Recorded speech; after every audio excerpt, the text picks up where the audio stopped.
मुन्नी 21 साल की अनाथ लड़की है। अपना पेट पालने के लिए वो कचरे में से बोतल जमा करके कबाड़ी को बेचती है। मुन्नी के पास पक्का घर नहीं था, वो झोपड़ी में रहती है। बारिश के मौसम में उसके घर में पानी आ रहा था। अचानक से तेज आंधी आई और उसके घर की छत उड़ गई। परेशान हो गई हूँ मैं। क्या फायदा है ऐसी जिंदगी का? भगवान, आप मुझे उठा क्यों नहीं लेते? तंग आ गई हूँ मैं। हर कोई मुन्नी को गंदी नजर से घूरता था। एक दिन मुन्नी कचरे में से बोतल ढूंढ रही थी।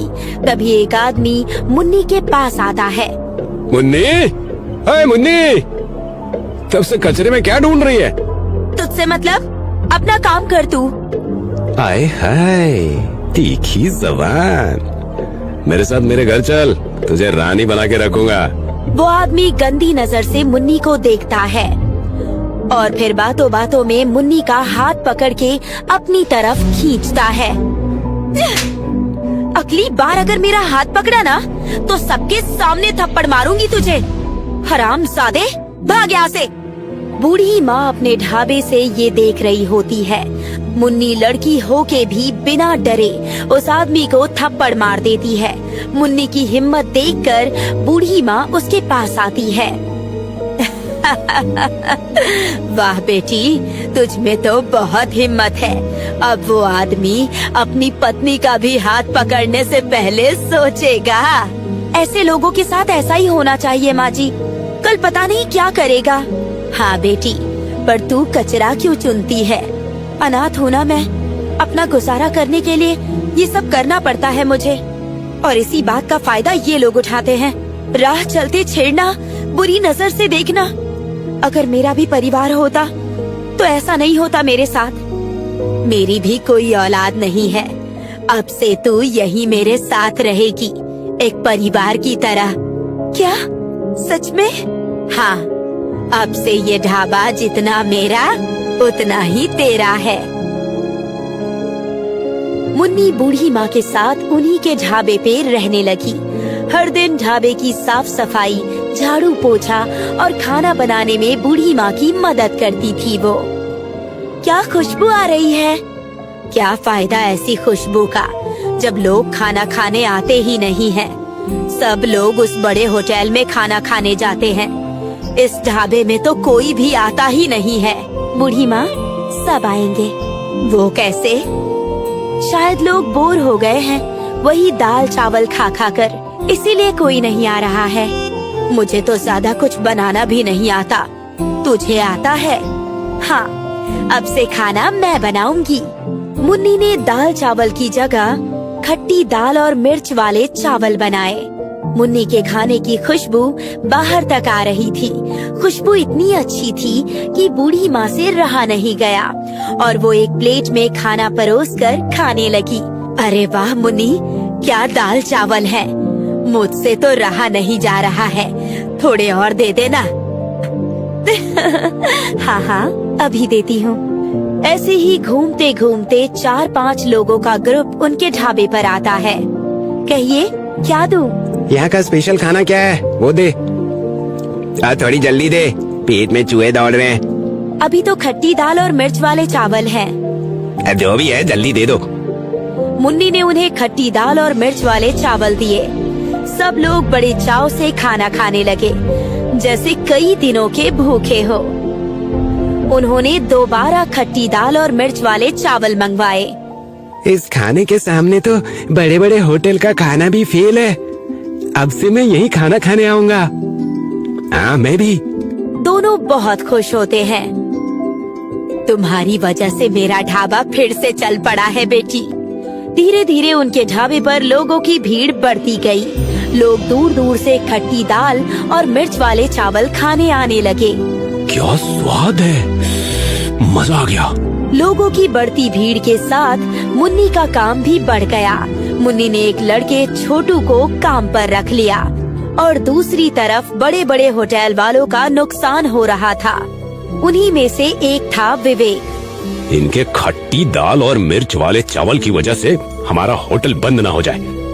कुछ ना कुछ तो करना पड़ेगा।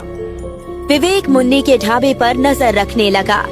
कितने कस्टमर्स आते हैं, कौन कौन ढाबे पर काम करता है, सब कुछ। एक दिन विवेक छोटू को रास्ते में रोक लेता है। ओ छोटू, जी कहिए, आपको मेरा नाम कैसे पता है? तेरे बारे में मुझे बहुत कुछ पता है। छोटे से घर में रहता है, तुझे बाइक खरीदनी है, पर तेरे पास उतने पैसे नहीं है। आपको मेरे बारे में इतना कैसे पता? ये सब छोड़, तुझे बाइक चाहिए ना, मैं दिला दूंगा। उसके लिए तुझे मेरा एक छोटा सा काम करना होगा। विवेक ने छोटू को पॉइजन की छोटी सी शीशी दी। तू चुपके से खाने में ये डाल देना, डर मत, इससे कोई मरेगा नहीं। किसी को पता चल गया तो? किसी को कुछ पता नहीं चलेगा। तुझे बाइक चाहिए या नहीं? हाँ हाँ। छोटू चुपके से खट्टी दाल में वो केमिकल मिला देता है।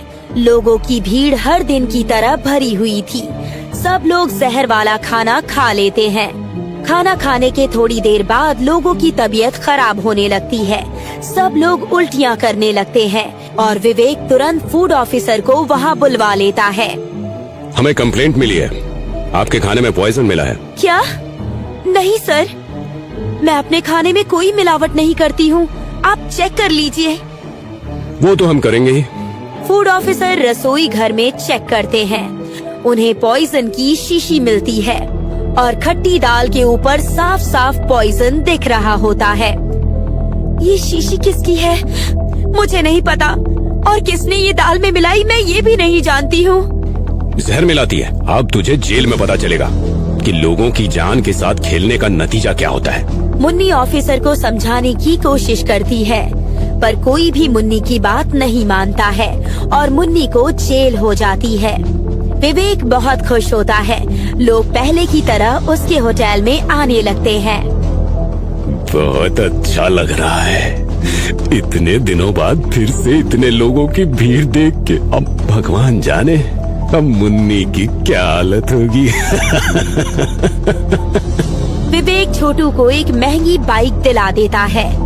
अब से ना तू मुझे जानता है ना मैं तुझे। हाँ। 6 महीने बाद जैसे तैसे बूढ़ी माँ मुन्नी की जमानत करवाती है। अब फिर से मुझे अपना ढाबा चालू करना होगा। पहले ये पता लगाना होगा कि पॉइजन की शीशी आई कहाँ से थी। मुन्नी ढाबे पर पहुँचती है। ढाबे की हालत बहुत खराब थी। तभी मुन्नी छोटू को देखती है, एक महंगी बाइक पर सवार। मुन्नी को छोटू पर शक हो जाता है। मुन्नी छोटू के घर जाती है। छोटू कहाँ है? अरे मुन्नी जी, आइए आइए, बैठिए ना। छोटू अभी आता ही होगा। आपने गांव की जमीन क्यों बेची? मुन्नी, हमारी गांव में कोई जमीन ही नहीं है बेटा। क्या? तभी छोटू आया और मुन्नी को देखकर डर गया। छोटू का डरा चेहरा देखकर मुन्नी समझ जाती है कि हो ना हो ये सब छोटू का ही किया धरा होगा। छोटू आजा, बैठ। तुझे पता है मैं जेल में 6 महीने थी। पुलिस ने ज्यादा कुछ नहीं किया क्योंकि मैं लड़की हूँ ना। पर अगर मान ले कि अगर तू मेरी जगह होता तो तेरी चटनी बना देते वो लोग। मुझे क्यों मार रहे हो? सारा प्लान तो उसका था। छोटू पुलिस के डर से विवेक के बारे में सब कुछ बता देता है। छोटू की माँ कहती है, बाइक के लालच में तूने कितनों की जिंदगी के साथ खेला है। अरे अगर कोई मर जाता या फिर वो खाना हम खा लेते तो? मुन्नी के बारे में सोच, उसकी क्या हालत हुई होगी जेल में। मुझे माफ कर दो मुन्नी दीदी, तभी मुझे कुछ समझ में नहीं आया। ठीक है, पर छोटू अब तुझे मेरा एक काम करना होगा।